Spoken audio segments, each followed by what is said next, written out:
She loved her cousin's Mafia boss father in secret, but the truth changed everything.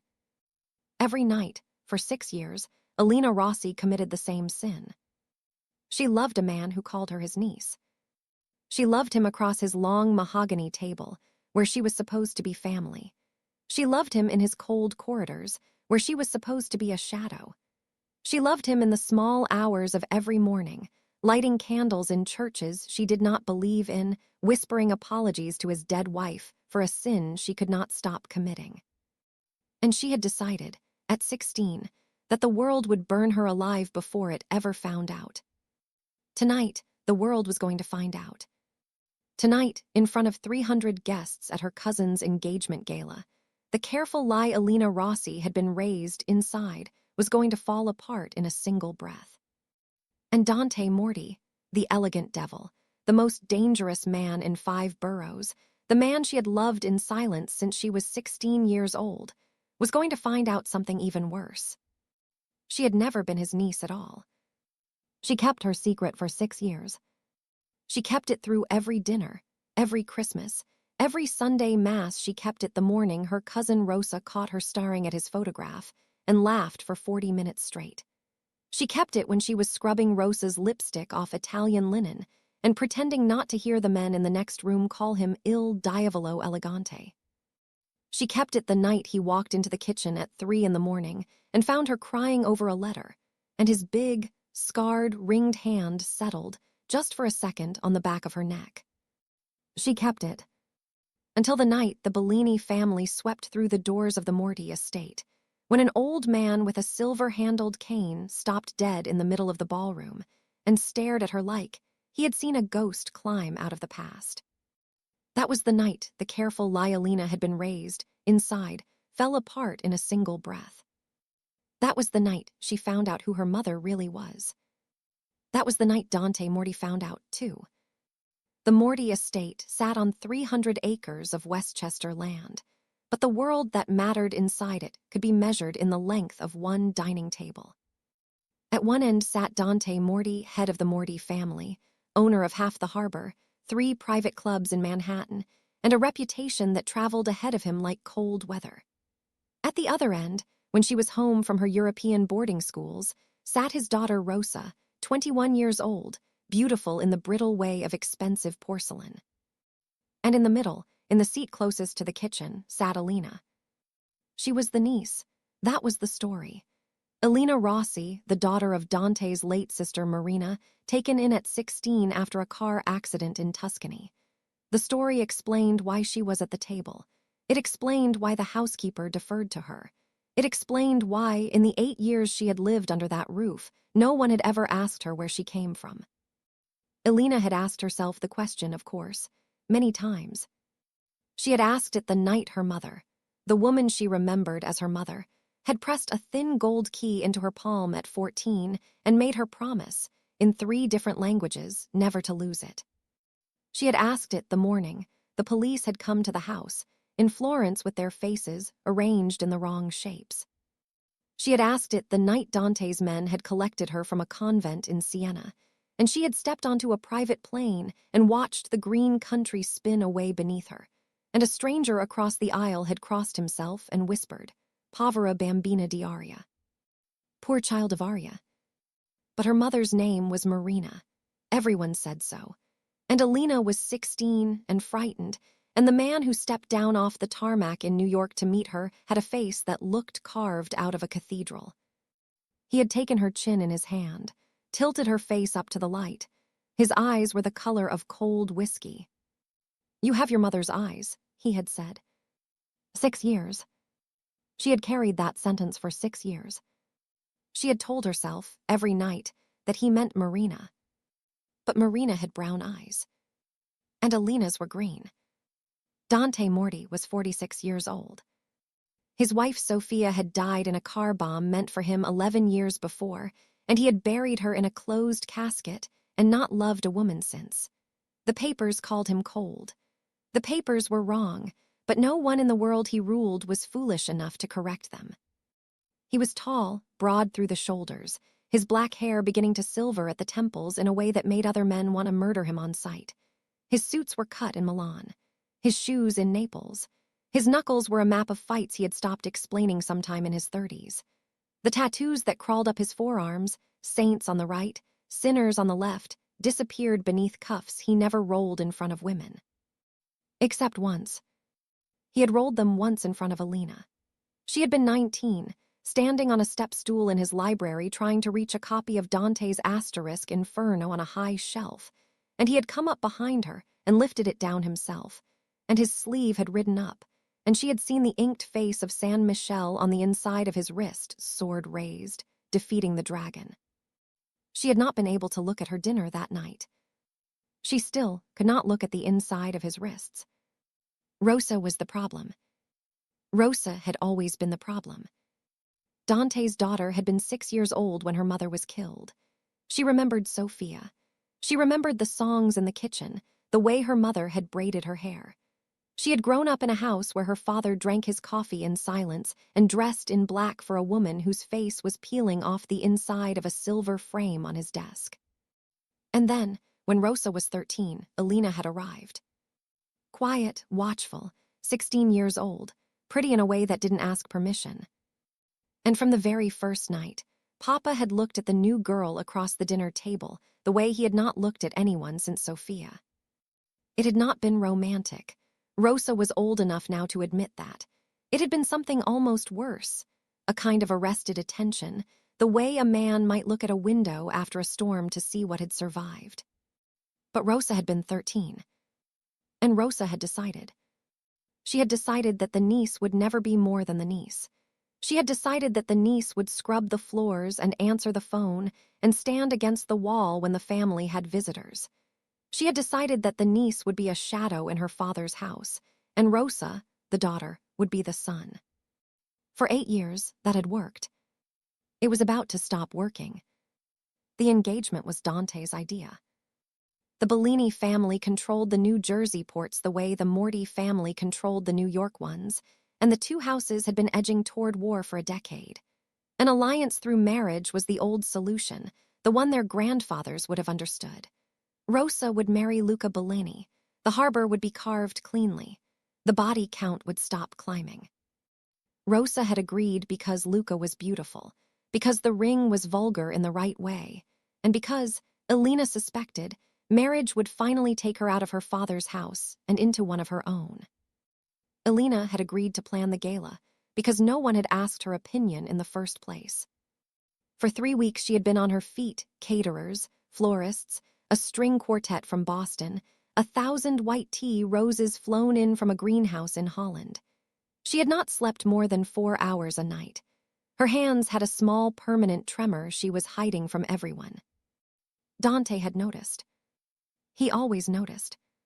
The afternoon of the gala, she was standing in the ballroom directing a man on a ladder when he came in behind her. She knew it was him before he spoke, the way you know a cathedral has gone quiet. "You haven't eaten." She did not turn around. If she turned around, she was going to lose something. "I've eaten." "Bread doesn't count, Elena." He stepped past her, close enough that the heat of him brushed her shoulder, and set a plate down on the gilded chair behind her. 2 pieces of grilled fish, lemon, a glass of water. "Sit," he said. "Eat, I'll watch your ladder." "Dante." He turned. He had not looked at her yet, now he did. His eyes were tired. There was a mark on his jaw from shaving in too much of a hurry. The collar of his white shirt was open 1 button further than it should have been, and the curling edge of an inked rosary was visible against his collarbone. "Sit," he said again. She sat. She ate 3 pieces of fish she did not taste, while Dante Morty, the most feared man in the 5 boroughs, leaned against the ballroom wall and watched a workman hang a chandelier as though that was the most pressing matter in his life. Neither of them spoke.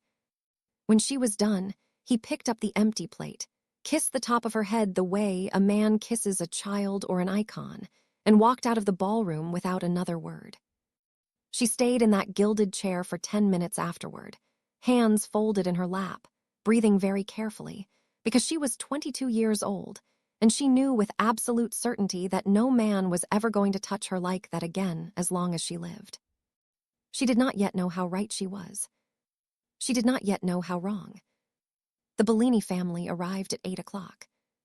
Elena had positioned herself near the side of the great hall, in a dress Rosa had chosen for her, a wine-dark silk that was almost the right size and almost the right cut and almost flattering, in the way Rosa's gifts to Elena were always almost. Her hair was twisted up. Her grandmother's pearls, the only thing she still owned from before the convent, sat at her throat. She was not supposed to be noticed. She was supposed to count the champagne flutes and watch the door for late guests and step into Rosa's shadow like a piece of furniture every time a Bellini turned its head.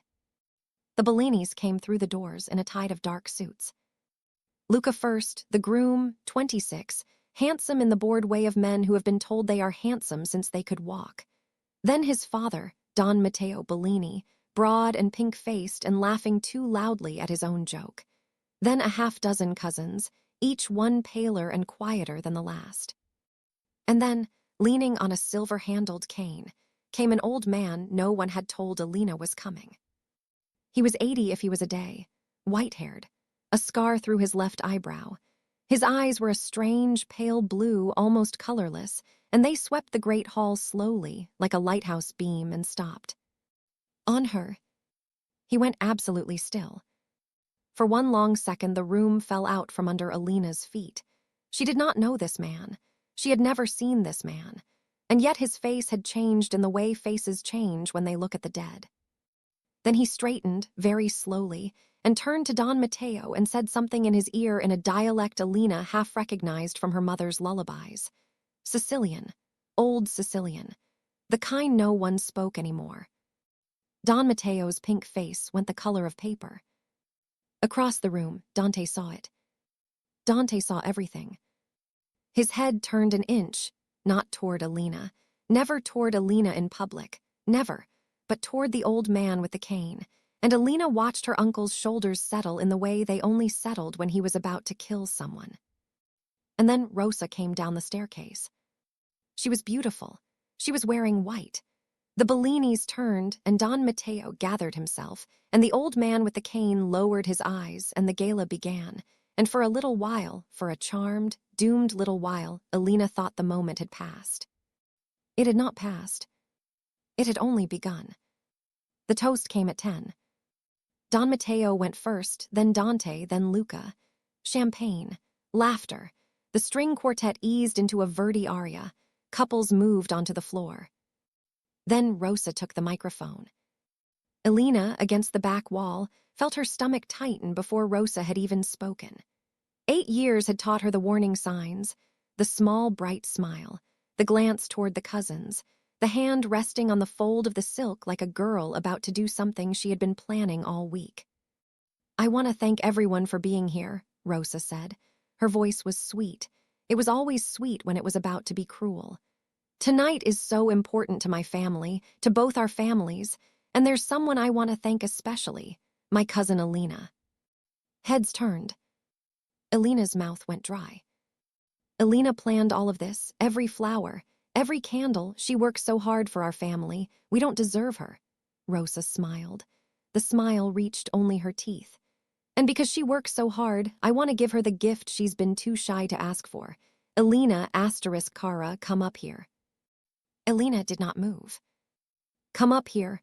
Just a hint of steel under the sugar now. Don't be shy." 300 faces turned. Dante's was one of them. Elena saw him at the edge of the dais, his glass paused halfway to his mouth, his eyes very still.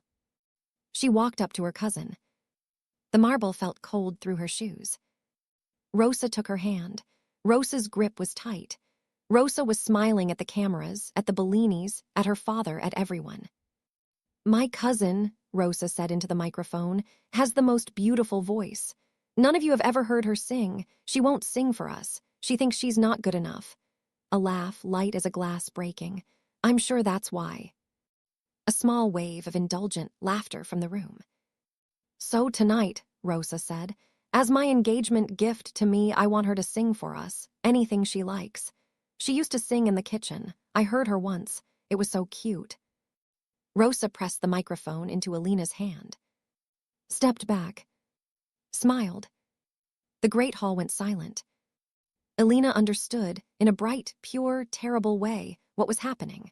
Rosa had heard her sing in the kitchen once, badly, off-key, 6 months ago, when Elena had had wine and was scrubbing a pan and had hummed 8 bars of Nessun Dorma horribly out of tune. Rosa had laughed for a week. Rosa had been waiting for a stage. This was the stage. 300 guests, 2 Mafia families, cameras from a society magazine. The entire weight of the evening compressed into one moment and balanced on Elena's tongue, and Rosa was about to win the 8-year war the way she had always known she would, by making the niece, in front of the man she had loved in silence for 6 years, look like a fool. Elena looked at Dante. He was already moving, already lifting a hand to stop it. The Mafia boss, the elegant devil, was about to publicly correct his daughter at her own engagement gala because he could not stand to watch. She would not let him. Not for her. Not because she was weak. She had been so many things in the 8 years she had lived in his house. Quiet, useful, invisible, grateful. She had let herself be all of those things because she had thought for a long time that she had nothing else to be. She had been wrong. Her real mother had taught her something else. Her real mother had taught her to sing. Elena raised the microphone. She closed her eyes. She gave them Casta Diva asterisk. The first note came out at half volume, a held, perfect, floating asterisk G, and the room shifted. It was the way a wind shifts before a storm. People stopped talking. A waiter set down a tray. Dante's hand closed slowly around the back of a chair. The second note was bigger. By the third phrase, Elena was no longer in the ballroom. She was in a kitchen in Florence, 8 years old, standing on a stool while a woman with green eyes and a bruise on her cheekbone braided her hair and taught her to breathe from the bottom of her ribs. Sing it like you mean it, Piccolina. Sing it like he's listening, even when he isn't, especially when he isn't. She had not understood at 8 who asterisk he was. She understood now. The aria climbed. It was not a parlor voice. It was not a kitchen voice. It was a voice that had been trained by someone who had stood on the stage of La Scala and held 3,000 people in her cupped hands. It was a voice that had been trained for 15 years before Elena had been allowed, at 8, to sing one note out loud. Her mother had paid for that training in bruises. Her mother had paid for that training with her life. The aria broke open. Elena did not see Rosa's face go white. She did not see Don Matteo set down his glass. She did not see Luca Bellini, the bored, handsome groom, lean forward in his seat with his lips parted like a boy. She did not see the old man with the silver-handled cane slowly, lower his face into his hand and begin to weep. She saw only the inside of her eyelids, and the kitchen in Florence, and the woman with the bruise who had told her, never let them see you sing until it matters, and then make it matter. She held the final note for 9 bars. She let it go.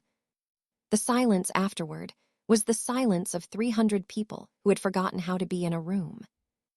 Then someone, somewhere near the back, set down a glass. And the old man with the cane stood up, very slowly, very painfully, and walked across the marble floor to the foot of the dais, and looked up at Elena, and said, in a voice that cracked on every syllable, "Arya." The microphone slipped a little in Elena's hand. "My name is Elena," she said quietly. The old man shook his head. Tears were running freely now down a face that, Elena realized in a slow, falling-away way, looked very much like her mother's. "I know your name, asterisk Bambina asterisk." He said, "I gave it to you. I held you the day you were born. Your name is Elena Bellini, and your mother was my daughter." Across the dais, Dante Morti dropped his glass. It shattered on the marble. No one looked. The library was the only room in the house quiet enough to hold what came next. The old man's name was Don Vittorio Bellini. He was Don Matteo's older brother, exiled to Palermo 26 years ago after a war that everyone in this room had been too young to remember. He had not set foot in America since. He had come tonight, he said, because a letter had reached him. He produced the letter from inside his jacket. It was thin, cream-colored, sealed with a wafer of red wax that Elena recognized from her mother's writing desk in Florence. "It came to me 3 months ago," Don Vittorio said. "From a woman I buried 14 years ago, from my daughter." Elena could not breathe. Dante was standing behind her. He had not sat down. He had not touched her since they had walked into the library. His shoulders were very still. "Read it," Don Vittorio said. "Piccola, it's yours." Elena's hands shook so badly the paper rattled. She read. She read about a woman named Aria Bellini, daughter of a Sicilian don, who at 19 had been engaged to Dante Morti, a young soldier rising in a New York family. A political match. A love match, too, accidentally. They had been engaged for 11 months. She read about the war that had come. The one Don Vittorio had been exiled for. About Aria's father, who in a single bloody week had broken his daughter's engagement, sent Dante back to America with a price on his head, married Aria to a different man, a Bellini cousin, weak and useful, and forbidden anyone in either family to ever speak Dante Morti's name in his daughter's presence again. She read about a baby born 7 months later. A girl, named Elena, whose father, Aria had whispered to her own father from the bed where she lay in childbed fever, was not the cousin she had been forced to marry. Whose father was the man who had been sent away. Elena felt the floor tilt. Behind her, Dante made a sound she had never heard before from a human being, a sound like a man being struck. She read on. She read about a marriage Aria had endured for 14 years, about a husband who had grown to suspect, about bruises, about a kitchen in Florence, about the day Don Vittorio had been told his daughter was dead in a stairwell and he had known, the way fathers know, that it had not been an accident.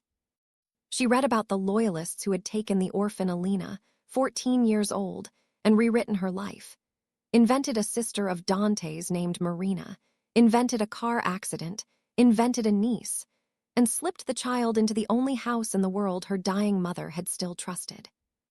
Aria's last letter. "I never told him. He never knew. He must never know unless she finds her way to the truth herself. I send her to him because his is the only roof in this world I trust to keep her safe. Love her, Papa, and forgive me. A**. Elena lowered the letter. The library was silent. She turned, very slowly. Dante was standing 6 feet away from her. He was the color of ash. His hand was braced against the back of a chair.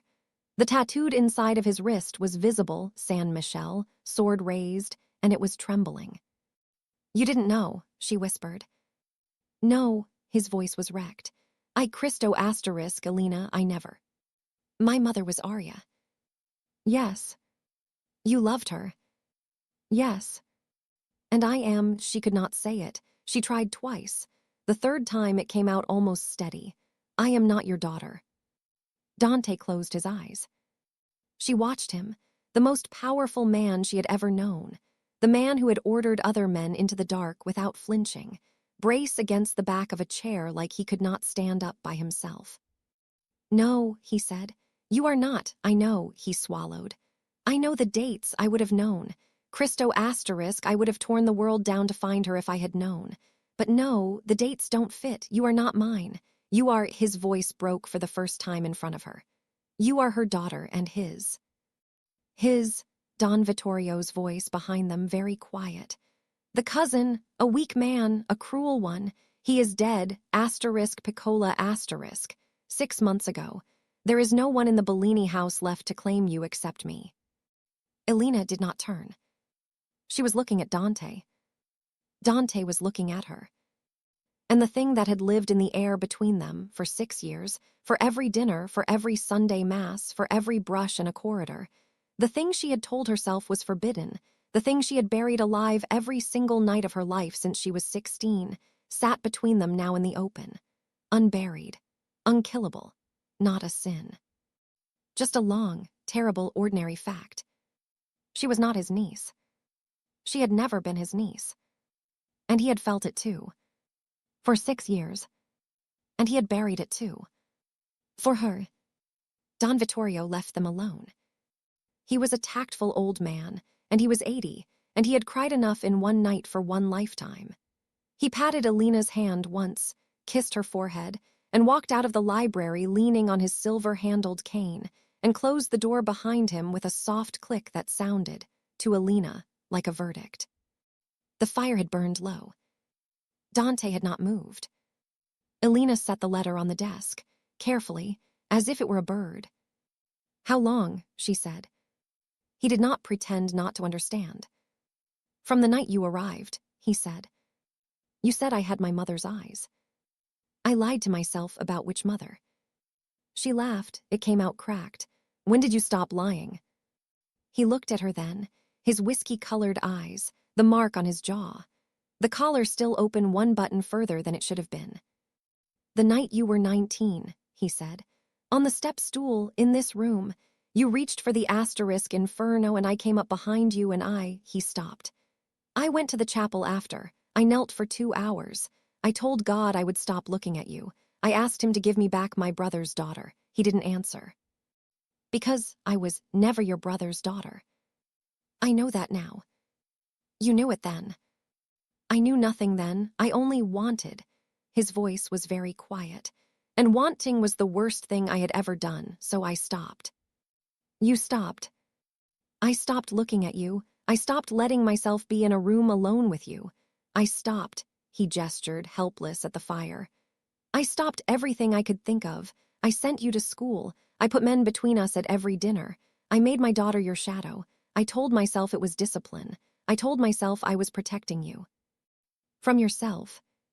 "From myself." "Dante," she took one step toward him.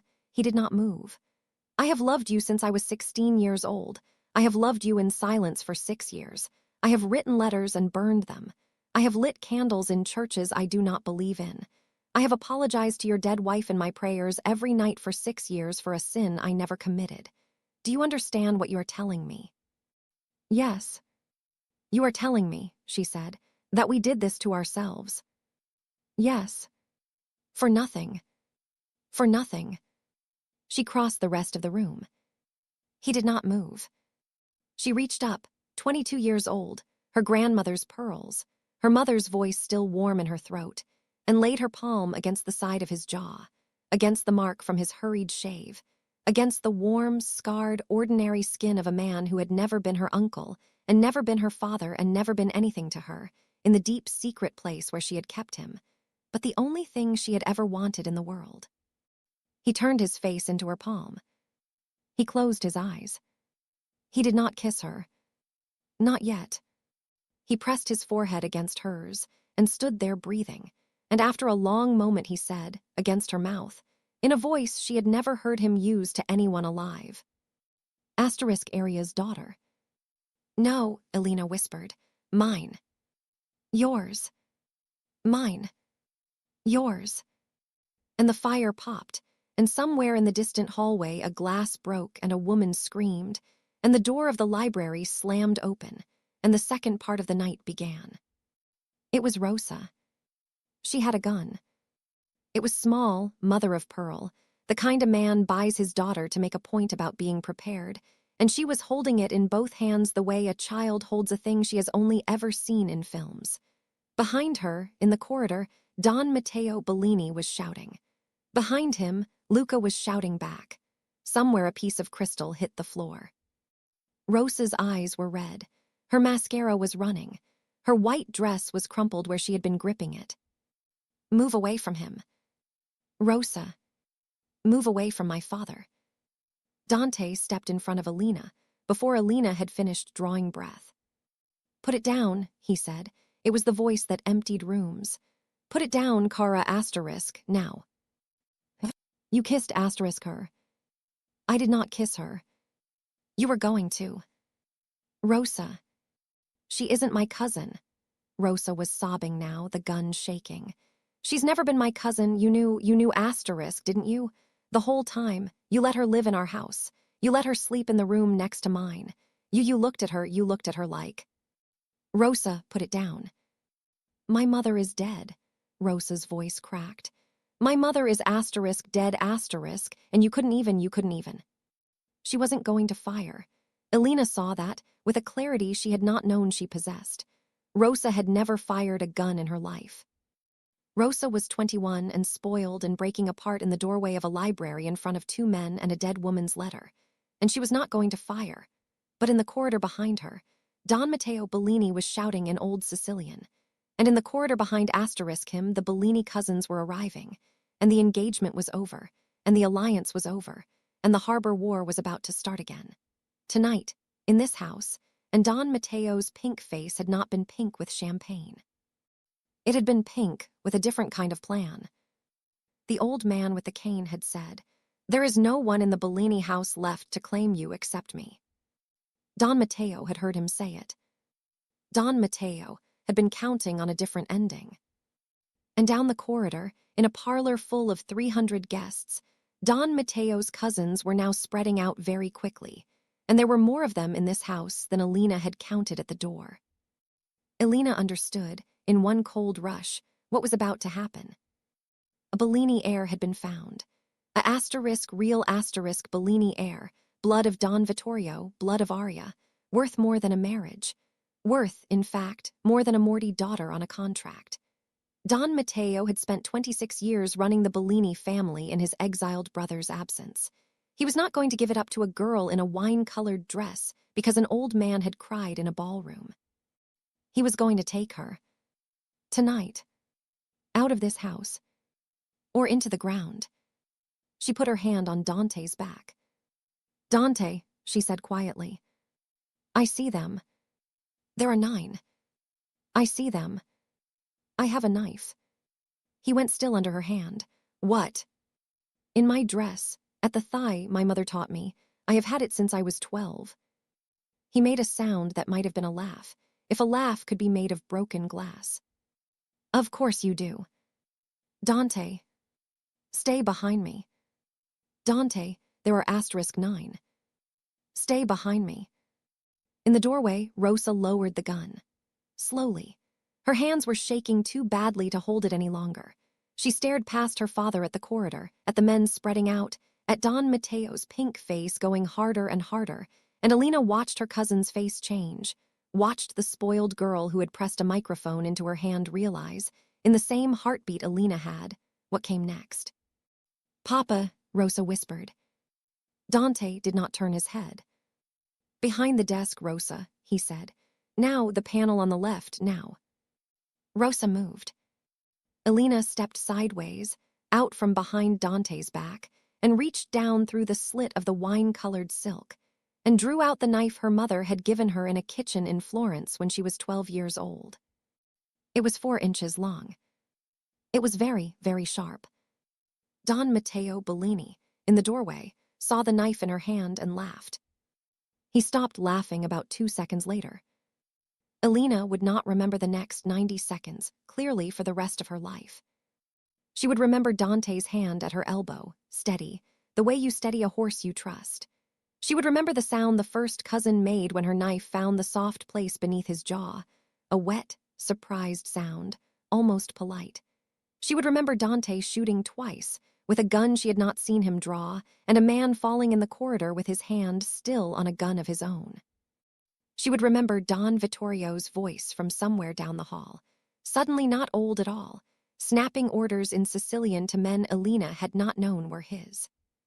She would remember Rosa, behind the desk, pressing a panel that opened a hidden door and screaming for the security men Dante kept in the wine cellar.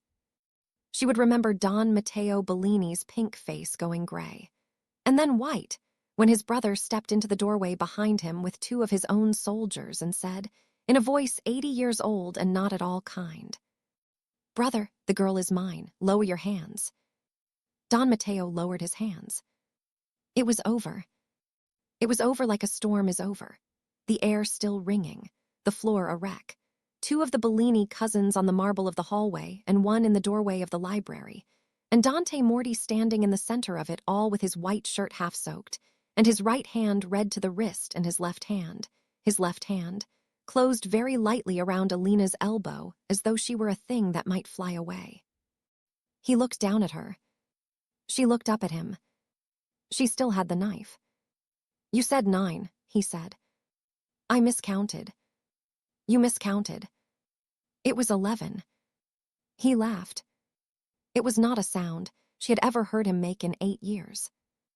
It was the sound of a man who had been carrying a coffin for a long time, setting it down. He took the knife out of her hand, folded it shut, slipped it into his own pocket. He kissed her then. For the first time. Once, on the mouth. In front of his daughter, in front of his enemy, in front of the old man with the silver-handled cane, in front of the wreck of an engagement and an alliance and a lie 8 years old. It was not a long kiss. It did not need to be. It said mine. It said finally. It said, I am sorry it took this long. When he lifted his head, his eyes, the cold whiskey eyes, were wet for the first time Elena had ever seen. Arya's daughter, he said very softly. Mine, she said again. Yours, he agreed. Behind them, in the doorway, Don Vittorio Bellini cleared his throat. If the children, he said dryly, are quite finished, there is the matter of the harbor.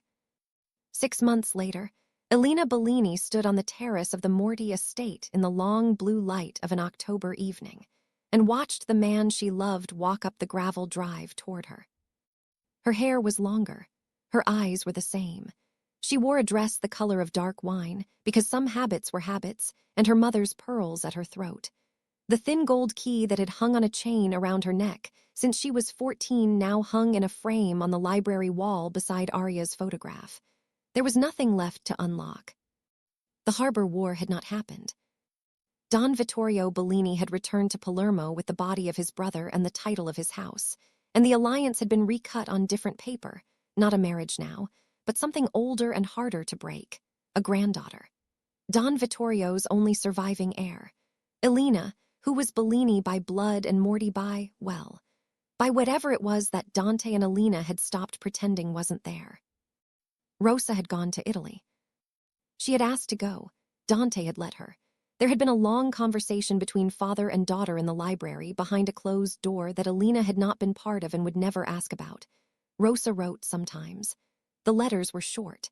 They were addressed to Elena asterisk, not Cara asterisk, not cousin asterisk, but they came, and Elena answered every one of them, and in the last one Rosa had ended with, I am trying. R. Elena had folded that one and kept it. Luca Bellini had married a banker's daughter from Boston. He looked, in the photographs, almost relieved. Don Matteo was alive. Don Matteo was retired. Don Matteo lived, by a sort of mutual exhausted family agreement, in a house on the Jersey shore from which he was not expected to emerge before God called him home. And Dante Morty. Dante Morty was walking up the gravel drive in the long blue October light, in a black coat, with his collar still one button further open than it should have been, and his hand still scarred, and the inked face of San Michele still hidden beneath his sleeve. He looked up. He saw her. He smiled, the small, private, almost not their smile he had only ever given her, and quickened his step the last 10 yards. She came down off the terrace to meet him. He took her face in both hands. He kissed her once, at the temple, the way he had on the afternoon of the gala when he had brought her a plate of fish and made her sit down. He kissed her once on the mouth, the way he had in the wreck of the library. And then he leaned his forehead against hers in the gravel of the drive, in the blue October light, and he said the thing he said every night now, like a man saying his rosary. You are not my niece. No, she said. You are not my daughter. No. You are not my sister's child. No. You are asterisk mine asterisk. Yes. And in the lit windows of the great house behind her, the staff moved through their evening work, and in a frame on the library wall, a woman with green eyes and a bruise on her cheekbone smiled out of a kitchen in Florence. And somewhere in Sicily, an old man with a silver-handled cane was setting down a glass of wine and thinking of his daughter. And the harbor was quiet, and the war was over. And Elena Bellini Morty, Arya's daughter, Vittorio's heir, the quiet niece who had not been a niece, the waitress at the long table, the girl who had carried a knife in her dress for 10 years and a love in her chest for 6, closed her eyes against the shoulder of the most dangerous man in 5 boroughs, and let herself be, for the first time in her life, exactly what she was. Loved. Known. Home. And